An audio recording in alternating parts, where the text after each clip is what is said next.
Hello friends, आपके अपने channel किशोर academy में स्वागत है।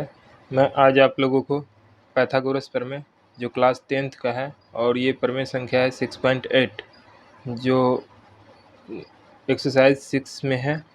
और इसको देखिएगा ध्यान से, ये बोर्ड एग्जाम में 5 नंबर का पूछता ही है, लगभग हर एग्जाम में आता है। इसका कथन कर रहा है, एक समकोण त्रिभुज में कर्ण का वर्ग शेष दो भुजाओं के वर्गों के योग के बराबर होता है। यानी कि अगर हम कोई समकोण त्रिभुज लेते, जैसे यहाँ एक समकोण त्रिभुज मैंने पहले ही बना लिया है और इस समकोण त्रिभुज में ये 90 डिग्री है कोण बी, तो जो कोण बी 90 डिग्री होता है उसके ठीक सामने वाला भुजा ए सी कर्ण होता है और एक आधार और एक ऊंचाई होता है। और इसमें कुछ रचना भी करना होगा इसको सिद्ध करने के लिए, तो हमने पहले ही रचना कर लिया है, जो बी और डी को मिला दिया है।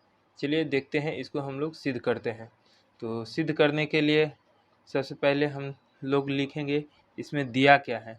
तो लिखेंगे त्रिभुज ए बी सी में, त्रिभुज दिया है, त्रिभुज ए बी सी में लिखेंगे पहले दिया है त्रिभुज ए बी सी में कोण बी बराबर 90 डिग्री। इसके बाद सिद्ध क्या करना है ये लिखेंगे, सिद्ध करना है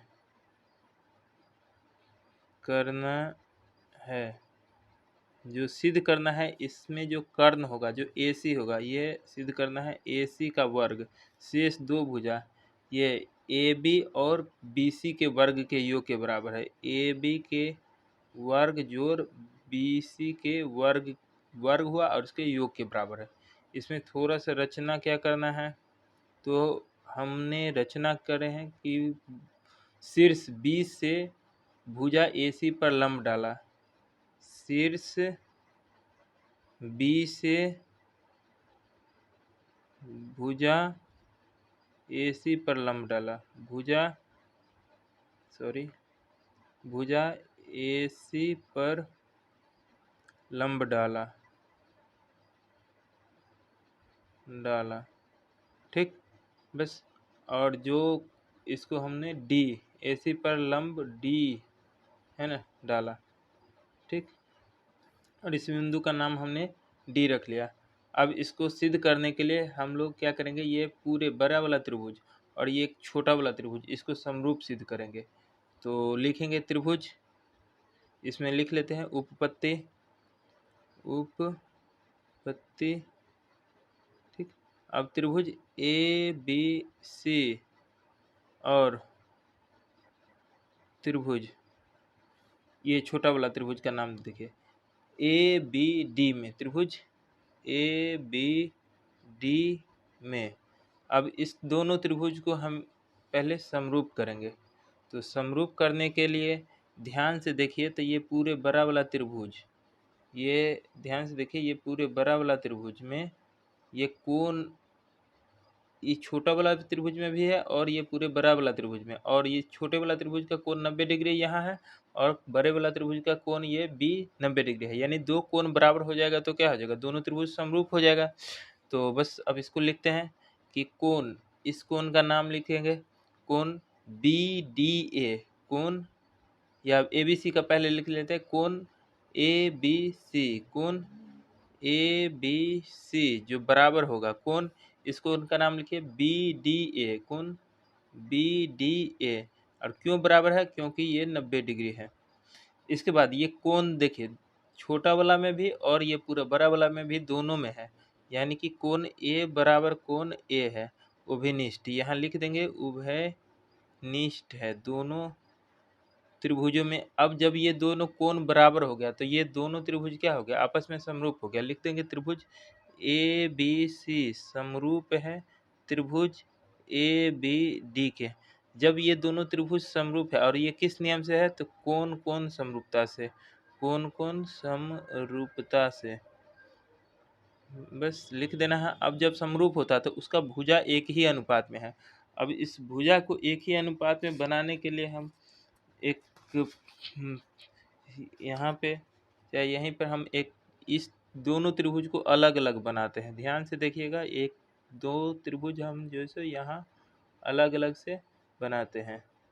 ध्यान से देखिएगा, जिसमें ये कोण हम दोनों को समकोण बना लिए।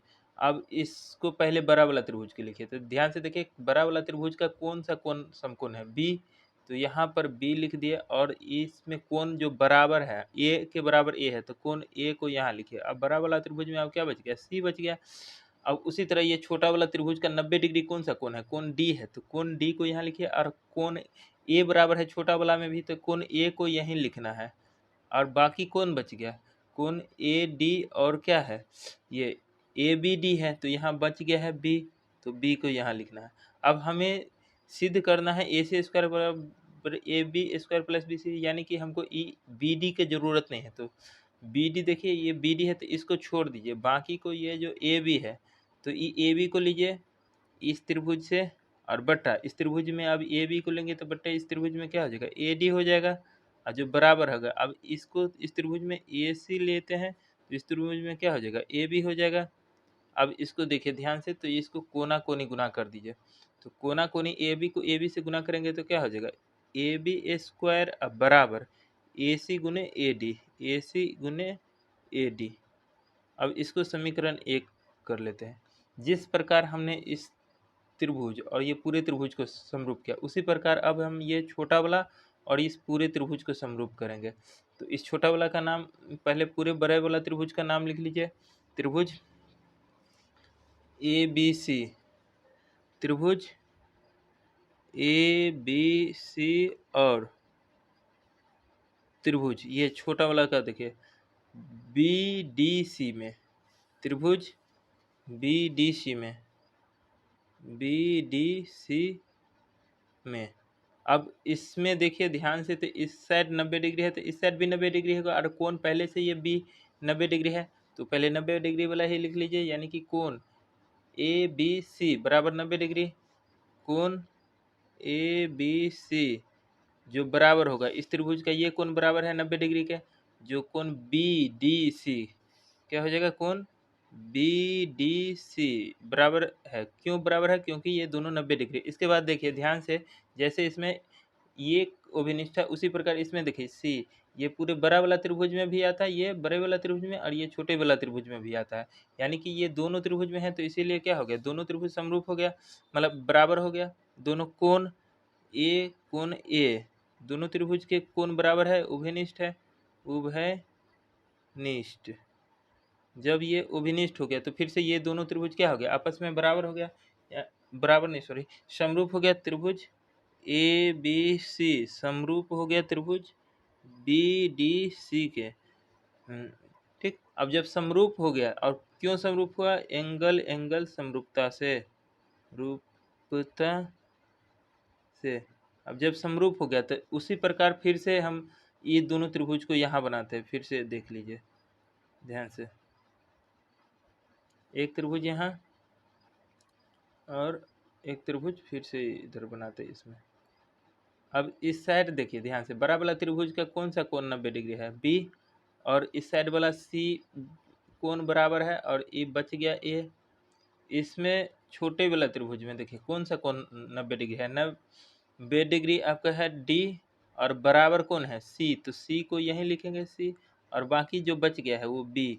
फिर से हमको बी डी की जरूरत नहीं है, फिर से इधर से यहाँ से लेंगे बी सी बट्टा डी सी, और बराबर होगा ए सी बट्टा बी सी के। चलिए लिखते हैं, ध्यान से देखिए, ये यहाँ पर देखिए बी सी और बट्टा इस त्रिभुज के क्या लेंगे डी सी, और जो बराबर होगा इस त्रिभुज के क्या हो जाएगा ए बी सॉरी ए सी बटा बी सी। फिर से इसको कोना कोनी गुना कर दीजिए, तो कोना कोनी गुना करते हैं तो बी सी को बी सी से गुना करेंगे तो क्या हो जाएगा बी सी के स्क्वायर अब बराबर ये ए सी इंटू डी सी। इसको समीकरण 2 मान लीजिए। अब क्या कुछ नहीं करना है, समीकरण 1 और समीकरण 2 को जोड़ देना है। तो समीकरण 1 प्लस समीकरण 2। अब समीकरण 1 ध्यान से देखिए क्या है, ए बी स्क्वायर बराबर A C into A D, और तो बाईं साइड को बाईं साइड और दाईं साइड को दाईं साइड जोड़ेंगे। ए बी स्क्वायर प्लस इधर हो जाएगा बी सी स्क्वायर बराबर इधर क्या है ए सी इंटू ए डी, और जो प्लस है इधर होगा ए सी इंटू डी सी। ठीक, इसके बाद ध्यान से देखिए, नहीं दिख रहा था, हाँ अब